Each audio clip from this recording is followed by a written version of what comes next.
The vestiges of both patriarchy and feudalism in the judicial administration is palpable to anyone who has seen its inner workings. There is an obsession with protocols, arcane forms of address, and usage of expressions. When Justice A.P. Shah was the Chief Justice of the Madras High Court, when he traveled by road from Chennai to Madurai, he found that at every toll gate of every district crossing, there would be the district judge, the local magistrate, all waiting to greet him. And he said, "What is going on? Why are these people not sitting in courts and waiting to receive?" They said, no, it's part of protocol. Your Lordship is traveling, so we have to pay our respects. Then he lands up in one of the districts and he's walking around the court. He finds a stray circular. Somehow someone has forgotten to put it back into the drawer. It says, "Please contribute to His Lordship's entertainment fund." The entire court staff is supposed to contribute a part of their earnings to build up a fund, because every time there's a visiting judge, either from the High Court or the Supreme Court, that judge has to be entertained and the money is provided by the staff. So all of these are actually vestiges of our feudal system, of a patriarchal system, where you have to appease the so-called boss. This is an anachronism inherited from the colonial past that has survived 79 years. This needs to be acknowledged, interrogated, and dismantled. What else must we do today? Let me at this stage acknowledge that if there are many aspects touching legal reforms that I have not talked about, it is for both want of time and the fact that they've been discussed extensively in public fora. I have not talked, for instance, about the much needed reforms in the criminal justice system, among the police, in the prisons.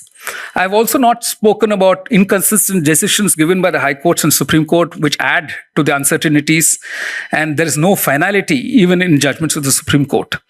But this I certainly want to talk about. The practice of criminalizing choices that an individual makes about whom to marry or live with should be halted.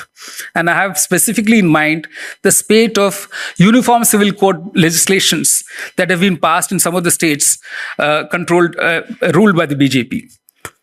Law should not be used to target a group for what they wear and what they eat.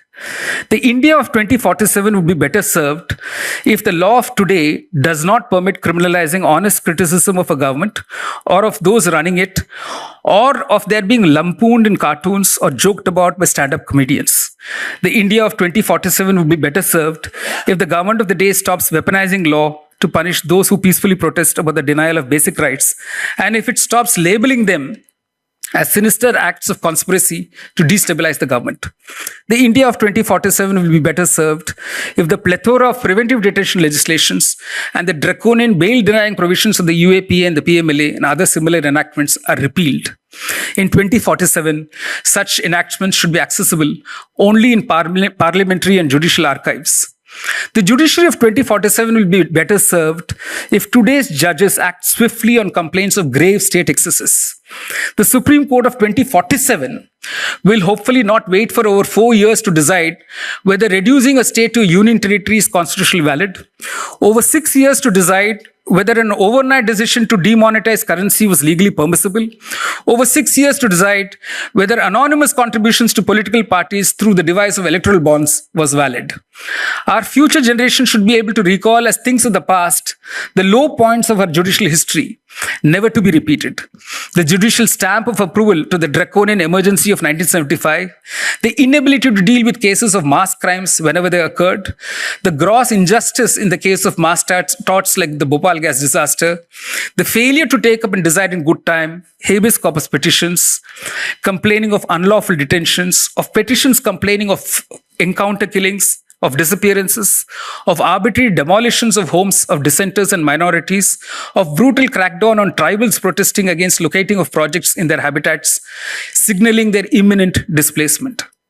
In 2047, an Indian should be astonished to discover that in India's past, there was a time when laws would punish the poor for who they were and not for what they did.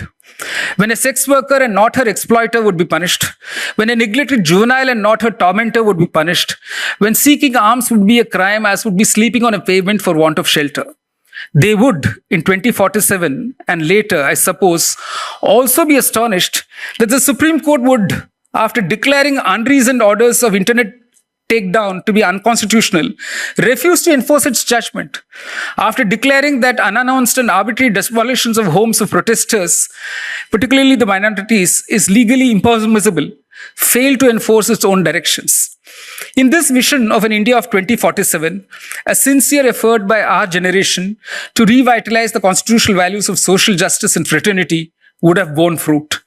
There would be no more manual scavenging, no more sewer cleaning by human beings, no more rack picking on landfills by tiny children, no exploitation of labor, whether bonded labor or child labor, no dowry burnings, no female feticide, no witch hunting, no sex-selective abortions.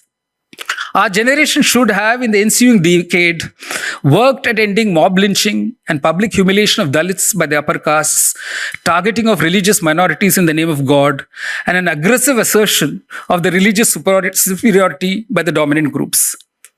If the judiciary of 2047 should be relevant to the people and be able to afford the meaningful redress of their grievances, our present judicial academies should orient our judges on issues of law and poverty and organize courses that serve to remind them that the judiciary is there to protect the people against the excesses of the state and powerful dominant groups, strengthen their arms in the demanding greater accountability and transparency from the state. If court themselves and their processes turn into sites of oppression, it will undermine the faith of the people in the justice system and its ability to deliver fair and equal justice. The growing inequality in wealth and power, both externally and within the country, is a cause for concern. And so is the bitter truth that our governments are controlled by corporate oligopolies here and abroad to serve their interests. Worrying also is that democratic processes can be subverted to install electoral autocracies that soon thereafter seize control of all institutions of accountability. That technology can be weaponized to keep an entire people in a permanent state of surveillance and reduced to a string of digits that serve as their only identity.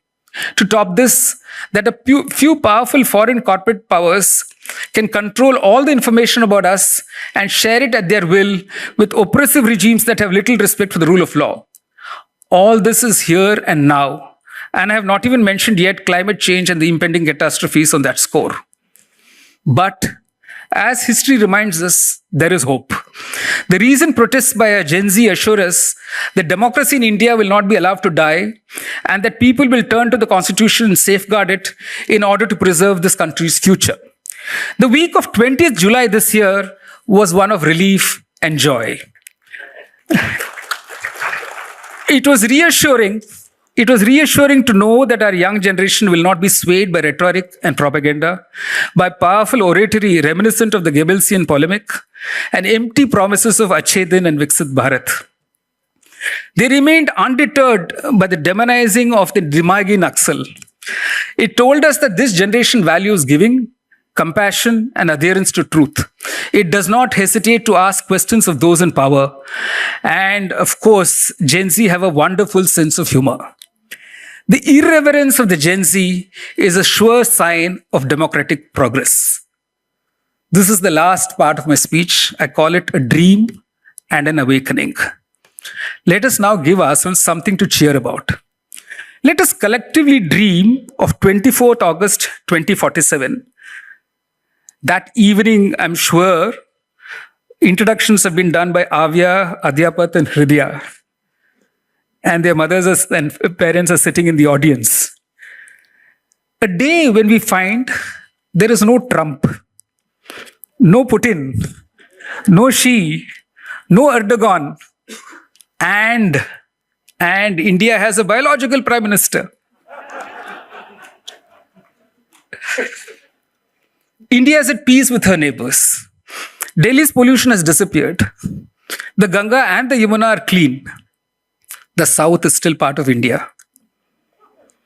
India's colors, smells, food and flavors, music, dance, art and festivals, languages, dialects, vibrancy, inclusivity, plurality, its gods, godmen, religions, cults, sports heroes, its madness about cricket, an obsession with films and film stars, and above all, the resilience and never say die spirit of her people are all intact. India's borders are not forbidding. There is peace, everlasting peace. It's too unreal, isn't it? And yet, to shake us up from this reverie, just to remind us that this is India, there is chaos, anxiety, stress, the endless traffic jam, vehicles coming on the wrong side, there is jugaad. And somewhere in some part of India, there's still an overburdened court with its lawyers on strike. And somewhere in that court is a lost elderly litigant, unable to comprehend the mystifying court process and the even more mystifying court language. Tired of waiting for his lawyer to turn up, he steps forward to argue his case in the local tongue. After indulging for a while, the Chief Justice remarks, देखो बाबूजी, जो आप कह रहे हैं हमें समझ में नहीं आ रहा है, आप वकील रख लो. The elderly litigant clearly puzzled remarks, कमाल है, समझ आपको नहीं आ रहा है और वकील मुझे रखना है.